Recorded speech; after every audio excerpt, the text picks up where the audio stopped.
Naam, ndugu yangu, assalamu alaykum wa rahmatullahi wa barakatuh. Wa alaykum assalamu wa rahmatullahi wa barakatuh. Naam, hatimaye kwa mara nyingine tena leo tano za mtandaoni tumekutana kwa kishindo. Alhabibi Kabuma, naona mambo mazuri, si una wake wawili. Ndugu yangu bwana, bado inshallah naona ile dua niombea. Ndio. Basi tupo katika harakati za kuongeza inshallah. Amin inshallah. Basi jitahidi na wewe walau mwaka huu tusikie chochote kitu basi Sheikh. Tayib bwana, bwana duniani bwana huko katika matukio yetu ya hapa na pale. Ndio. Sababu kila siku zinazo kwa Mungu bwana hapakosi la kuzungumzwa na hapakosi la kutokea.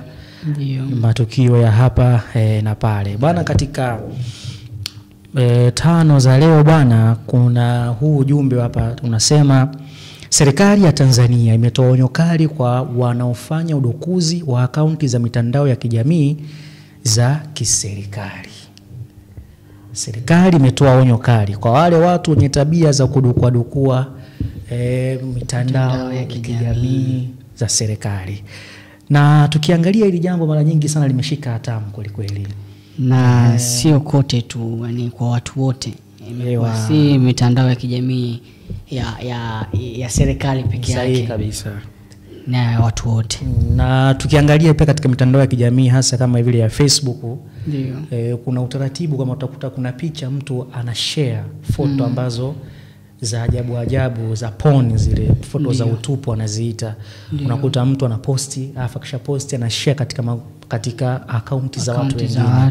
Na ukija kufuatilia unakuta kwamba ili tukio kwamba huyu mtu akaunti yake ilidukuliwa. Sidhani kama mtu ana mwenye akili timamu hasa akaposti mambo kama hayo. Kitu kama hicho. Kwa hiyo udukuzi sio serikalini tu peke yake, bali udukuzi pia huko mpaka katika akaunti za watu za kijamii hapa na pale. Aidha taarifa hii ina kidogo inafanana na taarifa ambayo alizungumzia Dr. Rais wa Jamhuri wa Muungano wa Tanzania Dr. Samia Suluhu Hassan, inafanania sawa na kile ambacho alichosema kwamba watumishi mnaovujisha siri mmekosa uzalendo. Kwa maana watumishi wa kiserikali wanaovujisha siri za kiserikali wamekosa uzalendo wa nchi yao. Na hii taarifa ambayo inasema Rais wa Tanzania Dr. Samia Suluhu Hassan ameitaka Tume ya Maadili kuendelea kusimamia maadili kwa watumishi wa umma, akisema kuna baadhi ya watumishi wamekosa uzalendo na maadili hadi kufikia hatua ya kupiga picha siri za nchi kwenye mafaili na kuzivujisha.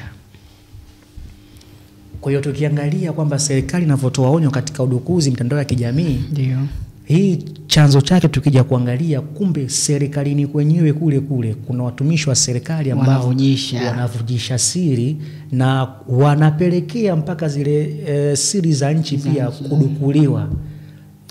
Hii ndugu yangu, taarifa hizi kwa kweli inaleta picha gani katika nchi yetu? Hii ni hatari sana.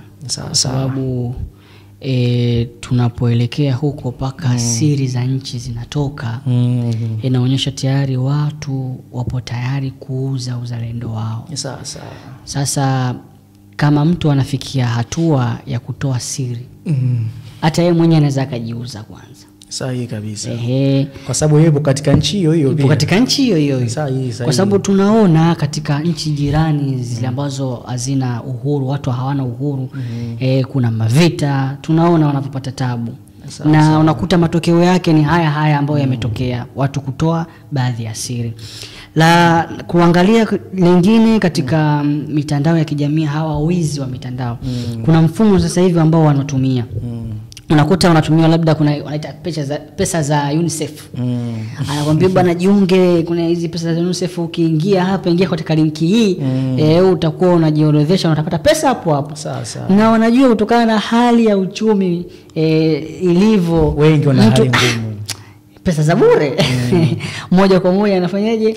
Anaingia, alafu sasa kama mimi nimeona ndugu yangu Kabuma akaunti yako imedukuliwa sijui, unakuja unamtumia messenger kule, mimi bana nimekutumia rafiki yangu hiyo na wewe upate pesa, nisipate peke yangu, si nitakuamini? Kumbe wewe mwenyewe tayari umefanyaje? Ishadukuliwa akaunti yako. Kwa hiyo kuna haja kubwa ya serikali iweze kutazama zaidi.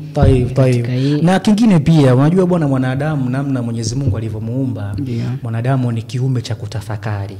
Na ndio maana Qur'ani inasema inna hadainahu sabila, hakika mwanadamu tumemchagulia au tumemongozea njia, imma shakira wa imma kafura, imma shukuru au akufuru. Kwa maana mwanadamu ni kiumbe ambacho kimepewa akili ya kutafakari. Kwa mfano, mtu anaweza akajiuliza, hivi nani alisababisha leo ukichukua mbegu ukiweka katika ardhi ukimwagilia maji na chipua? Nani anayefanya yote haya? Leo nani anayefanya kwamba mwanadamu kwa mwanadamu akikutana anapatikana kiumbe? Leo nani anayefanya kwamba unakula chakula alafu unatoa vitu? Kwa hiyo hivi vitu vyote vinatokana na mtu ambaye kutafakari katika kichwa chake. Imagine katika upeo tu wa kawaida, mtu anaanzaje licha utapeliwa watu? Mtu unakubali vipi kuingia kwenye mfumo ambao anakuambia kuna pesa za bure? Bwana, kuna pesa za bure. Hivi hata wewe akili yako haikupi? Nimekaa na ndugu yangu Omari miaka chungu mzima katika mitandao, ima Instagram, Facebook, Twitter, TikTok na sehemu nyingineyo. Hajawahi kunitumia message ya bure kama hii, wakati pengine jana mtakuonana naye au kuonana naye dakika 0 tu. Leo ananiambia kuna pesa za bure, ingia hivi, fanya hivi, itatokea hiki na hiki. Okay, sawa, amekutumia wewe ujumbe. Basi hebu mpigie simu basi. Muulize bwana, hizo pesa kweli? Bwana ndugu yangu, kweli bwana, ile jambo limetokea vipi? Au unakuta muda mwingine katika Facebook kule, mara nyingi wanaotapiliwa wengi ni Facebook. Unakuta rafiki yako tu wa Facebook ambaye kidogo ukiposti ana like, ana comment. Pengine hamjawahi kuwa hata na mazoea kusalimiana mtandaoni. Lakini anakutumia linki kama hiyo, anakuambia pesa za bure, ingia humu utapata pesa za bure. Lazima mtu banadamu awe na akili ya kutafakari. Hakuna kitu cha bure zama hizi. Kama ingekuwa ni pesa za bure, basi benki zingeita watu, njoo mchukue pesa. Sawa, wenye shida waje. Wenye shida waje. Lakini kwa kweli wewe unaingia kwenye linki uchukua pesa za bure, huna akaunti. Pengine hujafungua akaunti ya benki yoyote, hujafungua, wala huna ile akaunti ya kusema kwamba zihamishwe zoela zitolewe huko ziweke katika akaunti hii, huna. Kwa hiyo binadamu na sisi pia napo tujitafakari katika mazingira kama hayo. Kwa hiyo na sisi bado tunawaambia serikali ya Jamhuri ya Muungano wa Tanzania inayosimamiwa na Dr. Samia Suluhu Hassan ya kwamba tuko pamoja na nyinyi katika swala hili la kusaidia kulifikisha onyo mnaolitoa kwa wale wenye tabia za kudukua akaunti za serikali na za kijamii kwa ujumla. Mimi naombea adhabu kali sana itolewe. Tupo pamoja na serikali hii.